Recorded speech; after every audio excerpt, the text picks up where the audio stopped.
السلام علیکم ورحمۃ اللہ وبرکاتہ۔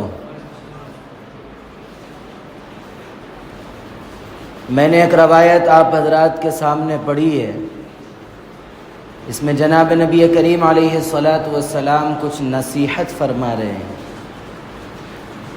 جہاں آپ نے گزشتہ ماہ یہ بار بار سنا ہوگا کہ جناب نبی کریم علیہ الصلاۃ والسلام امت کو عبادات کی طرف راغب کر رہے ہیں کہ تم اگر فلاں عبادت کرو گے تو یہ اجر ملے گا، اگر تم اس طریقے سے اللہ کی اطاعت کرو گے تو یہ ملے گا۔ مختلف چیزیں ہمارے سامنے آئی تھی عبادات کے تعلق سے، اور جناب نبی کریم علیہ الصلاۃ والسلام کی بعثت صرف عبادات کو امت کے بتانے کے لیے نہیں ہوئی تھی، بلکہ جناب نبی کریم علیہ الصلاۃ والسلام دنیا کے ہر گوشے کے اندر نصائح فرمائے، طریقہ کار بتلائے، اور بہت ساری ایسی باتیں بتائی کہ جس سے امت صحیح رہنمائی حاصل کر سکتی ہو، اپنے لیے صحیح مشعل راہ کو چن سکتی ہو۔ تو اسی سلسلے کی ایک کڑی ہے جو جناب نبی کریم علیہ الصلاۃ والسلام نے امت کو بتائی، اور یہ ایک ایسی چیز ہے جس کے بارے میں نصیحت فرما رہے ہیں جس کا ہر انسان سے اس کا تعلق ہے، کہ جب انسان کے ساتھ ناخوشگوار کیفیات اور حالات پیش آتے ہیں تو وہ آگ بگولا ہو جاتا ہے، غصہ ہو جاتا ہے۔ اگر نامناسب کیفیات کے بعد بھی اگر غصہ نہ آئے تو پھر کسی دماغی طبیب سے رجوع ہونے کی ضرورت ہے۔ لیکن اس غصے کے آنے کے بعد کا جو مرحلہ ہے وہ یہ ہے کہ آدمی غصے کا اظہار کرتا ہے، اس اظہار پر کچھ اصول اللہ کے نبی علیہ الصلاۃ والسلام نے بتائے ہیں۔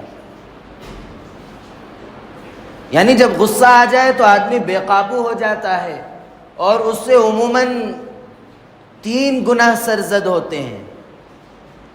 سب سے پہلا گناہ یہ کہ وہ جب بے انتہا غصہ ہو جاتا ہے، آپے سے باہر ہو جاتا ہے، تو وہ گالی گلوچ کرنے لگ جاتا ہے،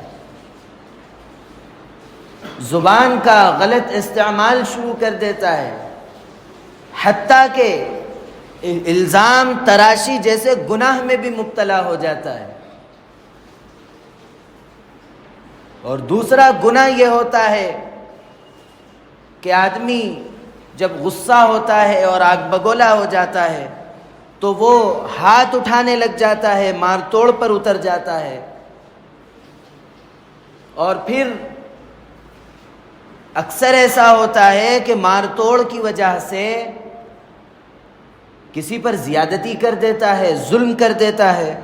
تو جناب نبی کریم علیہ الصلاۃ والسلام جب زیادتی کرتا ہے تو وہ ظاہر سی بات ہے مظلوم ہے،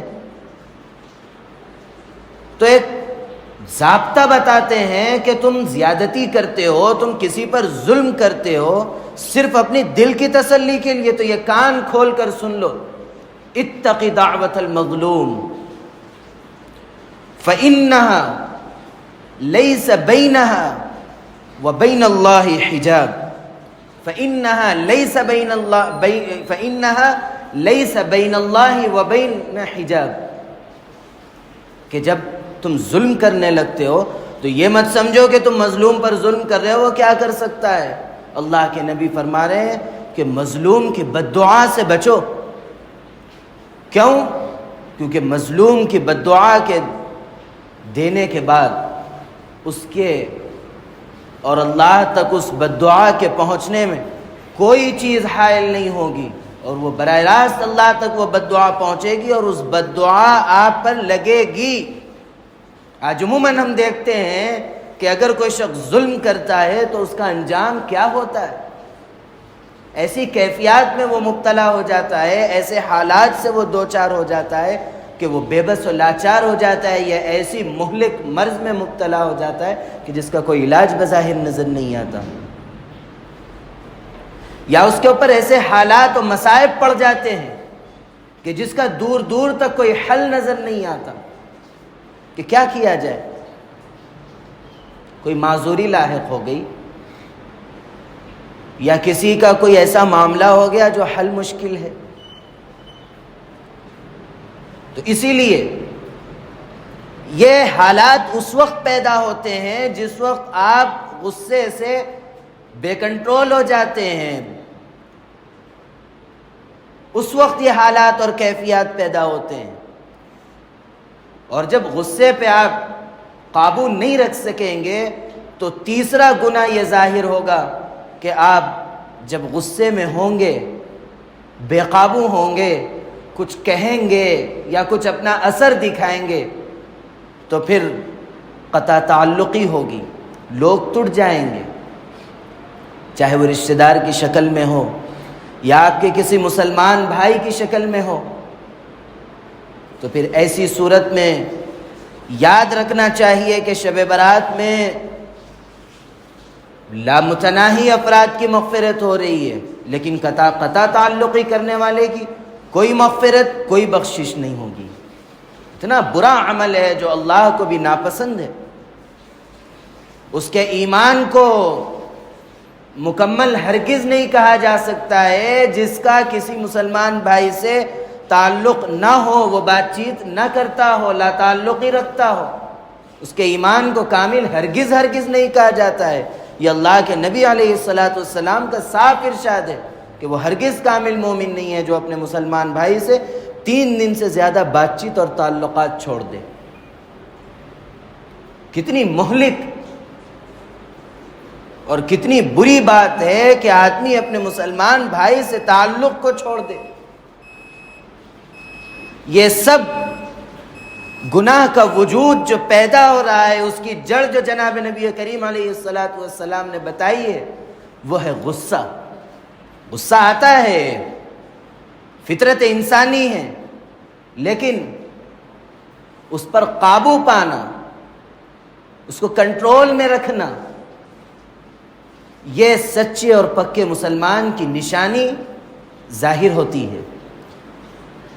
اچھا، آپ اگر غصے پر کنٹرول کرتے ہیں، قابو میں رکھتے ہیں غصے کو، دنیاوی اعتبار سے جو فائدے ہوتے ہیں وہ تو ہے ہی ہے، لیکن ایک فائدہ جو اخروی اعتبار سے ہے وہ صرف اور صرف وہ غصے کو قابو میں رکھنے والے کے لیے ہے.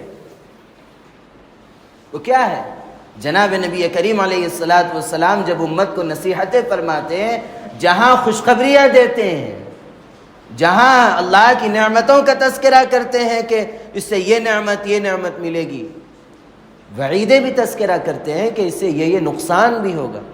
نقصان کا تذکرہ تو اب آپ کے سامنے آ گیا، فائدہ کیا ہوگا؟ اللہ کے نبی علیہ السلام فرماتے ہیں کہ جو شخص اب غصے کو قابو میں رکھے گا تو قیامت کے دن اللہ رب العزت تمام بندوں کے سامنے اس کو کھڑا کریں گے اور اس سے کہیں گے کہ اے میرے بندے، تو جس حور کو پسند کرنا چاہتا ہے پسند کر لے اور وہ اپنے لیے اس کا انتخاب کر لے.